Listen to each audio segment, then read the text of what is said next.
Hey guys, Andrea, welcome back to the members only area. So I have one of my friends who I've met through Swap Group, who is actually a support worker pre-NDIS.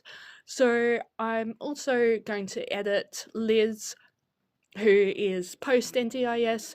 So what did you find were some of the major differences, because you worked pre-NDIS and post-NDIS, with like duty of care, privacy, and your scope of a role? Okay.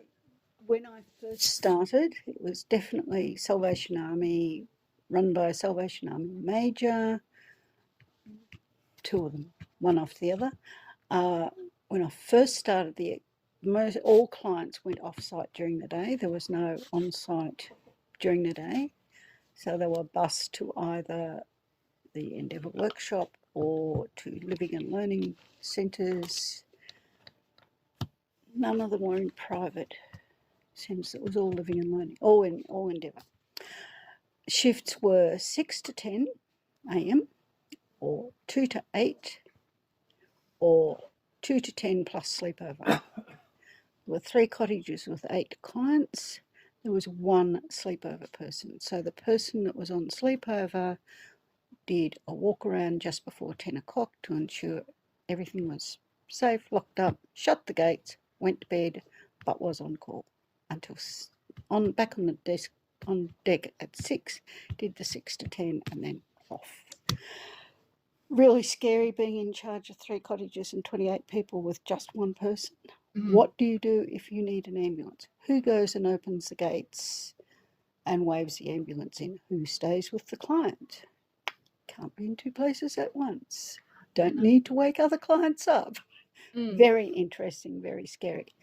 Eventually there was a rehash and we then had 3 sleepover people. And clients started staying at home because they were getting older and more infirm. So then we had 6 to 2, 2 to 8, 2 to 10 shifts, plus sleepover.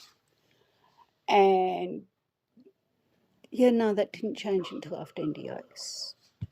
More than that didn't change. So you were doing appointments with clients. We've just had one of Jeanette's cats join the conversation. This is Flynn. You were responsible for taking them to appointments, haircuts, all that sort of thing.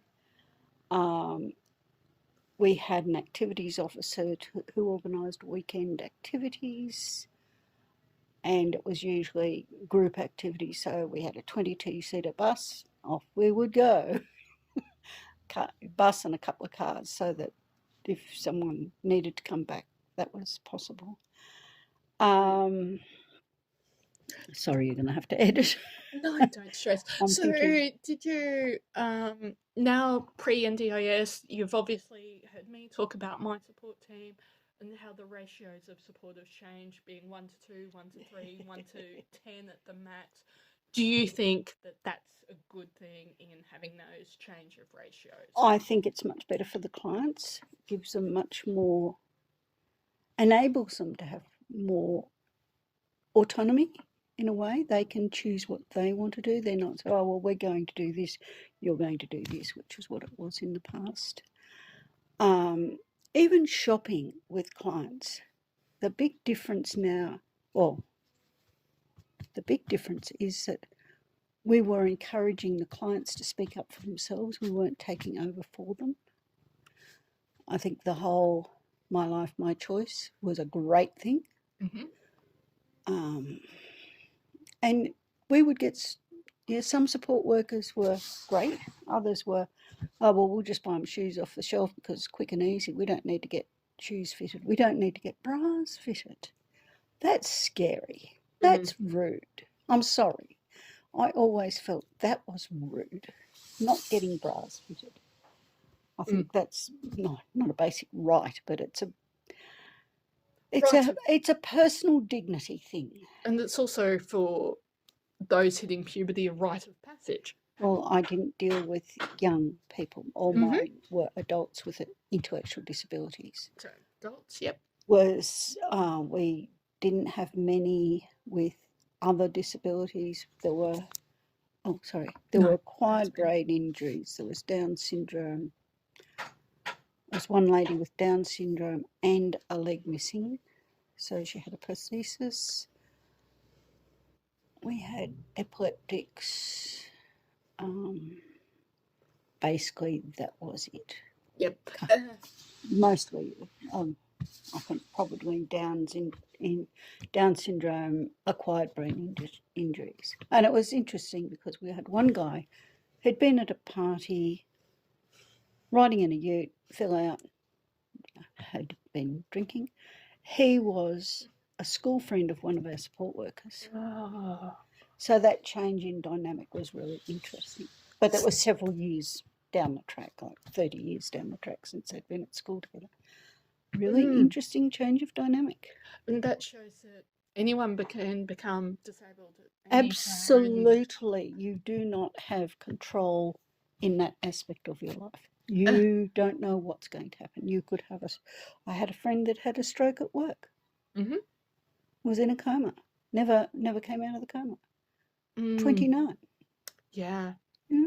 You just don't know what is going to happen to you. The fact that most people get to old age hale and hearty is luck of the draw and serendipitous. Yes, and that leads me into, and this is a question that I throw at everyone, regardless of a support worker or informal or friend of a person with a disability. Weirdest thing that you have found in the context of disability that's come out of your mouth on a shift? On a shift?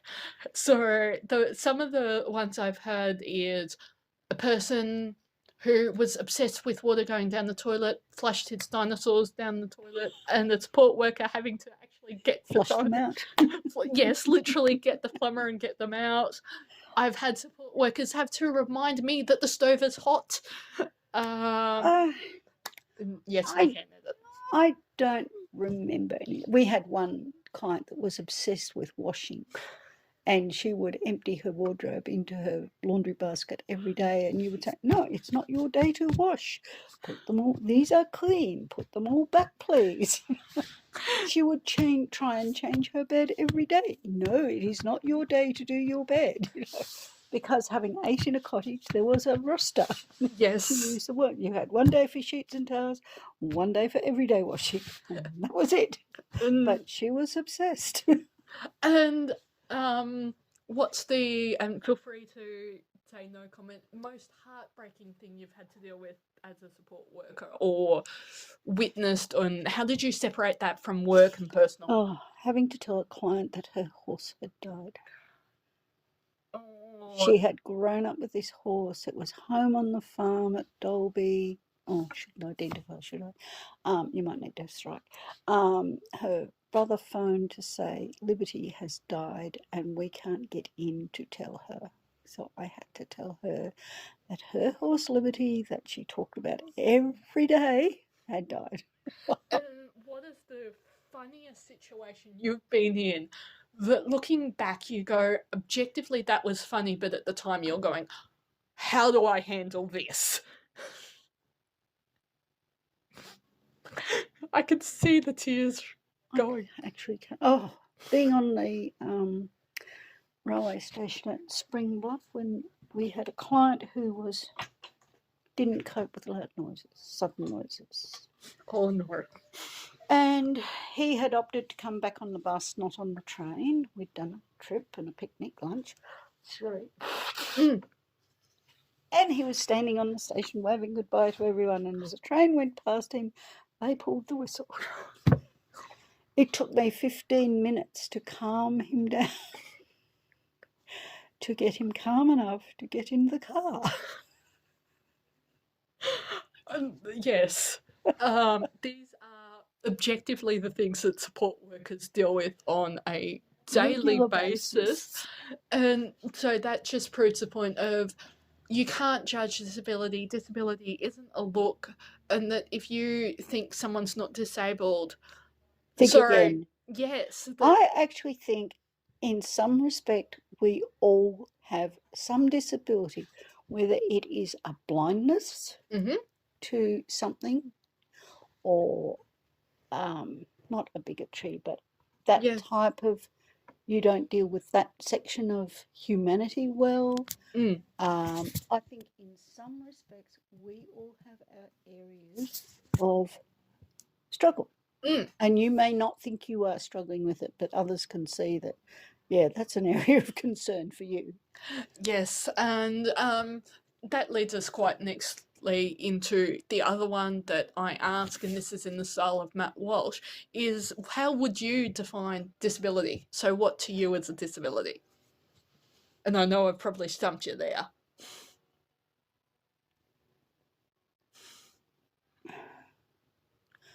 It's a label. I suppose disability overall is having an area of your life that you can't control. Mm. Whether it's because you don't have an arm to do what everyone expects you to be able to do, or whether it's a mental block that you can't go from A to B to C in a straight line. And that being my experience, I had some objectively funny things happen because I go from A to C in 3 jumps and have to explain what my thinking is, and my thinking is like a roller coaster. Mm. Um, Yep. so, guys, can we all thank Jeanette for her time, and we will see you guys on the regular live stream.